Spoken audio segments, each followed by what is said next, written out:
Hi guys, welcome. सबसे पहले video को लाइक कीजिए और चैनल को प्लीज़ सब्सक्राइब कीजिए। चक्रवर्ती का चक्रवात कल उड़ा के ले गया न्यूजीलैंड टीम को। इंडिया कंफर्टेबली जो है ये मैच जीत गई और इंडिया ने ग्रुप टॉप किया है। अब इंडिया का सेमीफाइनल होगा ट्यूसडे को ऑस्ट्रेलिया से और इंडिया उसमें भी हॉट फेवरेट है। मैं ये कहूँगा कि 90% चांस है कि इंडिया जीतेगा और सिर्फ 10% चांस है कि ऑस्ट्रेलिया कोई मिरेकल जो है वो पुटअप करेगा। जब इंडिया बॉलिंग करने के लिए आया, 250 का टारगेट था न्यूजीलैंड के सामने। आते ही दूसरे या तीसरे ओवर में, दूसरे या चौथे ओवर में शायद, रचिन रविंद्रा को बाउंसर किया हार्दिक पांड्या ने। थोड़ा वाइड बाउंसर था, रविंद्रा जो है वो कट मारने के लिए गए और थर्ड मैन पे उनका कैच हो गया। बहुत ही बढ़िया कैच पकड़ा अक्षर पटेल ने। दोनों इनिंग्स जो थी इंडिया की और न्यूजीलैंड की, दोनों बहुत ही ज़्यादा कंट्रास्टिंग थी। न्यूजीलैंड की जो है पेसर्स ने 8 विकेटें जो हैं वो ली, 5 मैट हेनरी ने, 2 काइल जेमिसन ने और 1 विलियम ओरॉर्क ने। जब इंडिया बॉलिंग करने के लिए आया, इंडिया की जो स्पिन हैवी अटैक जो था उसमें से जो है 9 विकेटें जो है इंडिया के स्पिनर्स ने ली। 5 चक्रवर्ती ने, 2 कुलदीप ने, 1 अक्षर और 1 जडेजा। वरुण चक्रवर्ती को जो फर्स्ट टाइम खेलता है या जो स्टार्टिंग में खेलता है, अगर वो उनके हाथ को पिक ना कर पाए कि उनके हाथ से क्या आ रहा है, तो उनके लिए खेलना इम्पॉसिबल है।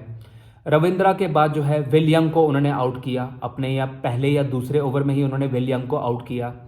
केन विलियमसन जो है वो विकेट के साथ जो है चिपके रहे, बट उसका कोई फायदा नहीं था क्योंकि न्यूजीलैंड के अगर 3 प्लेयर, रविंद्रा, डैरल मिचेल और ग्लेन फिलिप्स, अगर ये 3 नहीं चलते हैं तो केन विलियमसन के रन्स का कोई फायदा नहीं है। क्योंकि जो तेज खेलता है, अगर उसकी पार्टनरशिप हो एक एक्यूमुलेटर के साथ, केन विलियमसन सिंगल डबल के प्लेयर हैं, तो मैच नहीं जीत सकती न्यूजीलैंड। और न्यूजीलैंड के साथ यही हुआ कल भी।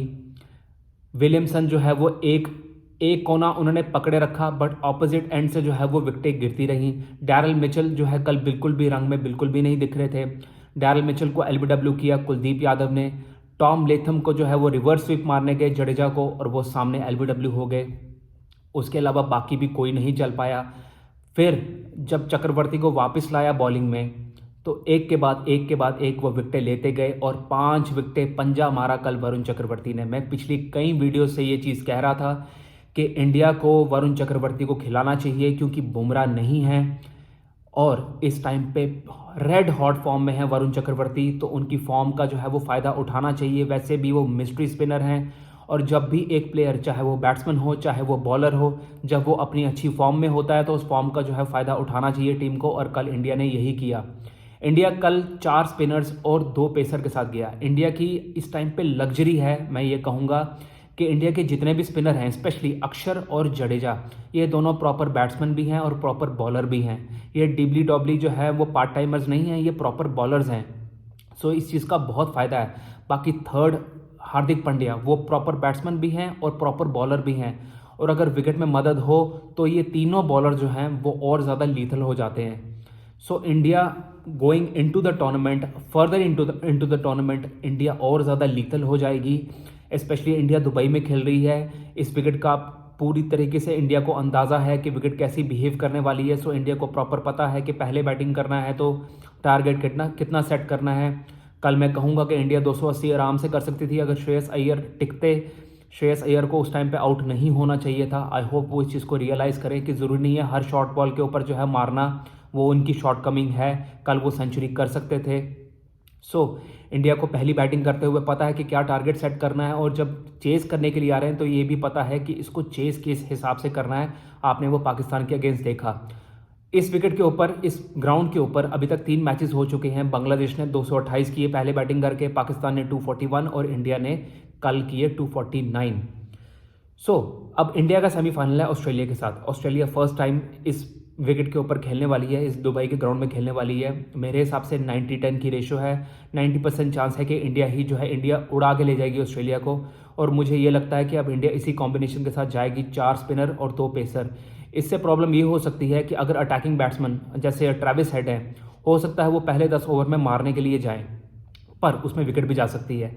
और लास्ट के 10 ओवर कि जब पेसर बॉलिंग कराने के लिए आएंगे तो हार्दिक लास्ट 10 ओवर में पिटते हैं, सो वहाँ पे मुश्किल आ सकती है। बट ये भी हो सकता है कि स्पिनर पहले ही पूरा काम उतार दें। सो अब देखने वाली बात होगी कि सेमीफाइनल एंड फाइनल इंडिया कैसा परफॉर्म करती है। रोहित शर्मा मुझे लगता है सेमीफाइनल या फाइनल में से किसी ना किसी दिन जो है वो बड़ा स्कोर करने वाले हैं। लेट्स बी होपफुल कि इंडिया ज़बरदस्त परफॉर्म करे और ये भी ट्रॉफी इंडिया जीते, क्योंकि इंडिया के पास इतने रिसोर्सेज हैं, इंडिया को डोमिनेट करना चाहिए क्रिकेट पे। जितनी बातें हो रही हैं कि इंडिया को होम एडवांटेज मिल रहा है, इंडिया एक ही ग्राउंड में जो है वो खेल रहा है, मुझे ये समझ नहीं आती है। 1996 के वर्ल्ड कप में पाकिस्तान ने सारे मैचेस अपने जो है पाकिस्तान में ही खेले थे। फिर उसके बाद 2015 के जो 50 ओवर वर्ल्ड कप था, न्यूजीलैंड ने अपने सारे मैचेस जो हैं वो न्यूजीलैंड में ही खेले थे, फाइनल आके उन्होंने ऑस्ट्रेलिया में खेला था।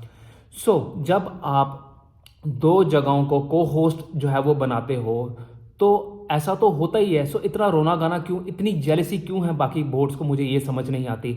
इंडिया अच्छा खेल रहा है, इंडिया अच्छा परफॉर्म कर रहा है और इंडिया को अपनी परफॉर्मेंस से ही जो है इन सभी टीमों को, इन सभी बोर्ड्स को जो है उनका मुंह बंद करना पड़ेगा। अगर इंडिया जीत जाएगी तो अपने आप इनके मुंह बंद हो जाएंगे। आई होप सेमीफाइनल तगड़ा हो, इंडिया वन साइडेड जीतने वाली है, ये मैं गारंटी देता हूँ। Okay guys, thank you for watching and please do like share and subscribe. Varun Chakravarthy rocks.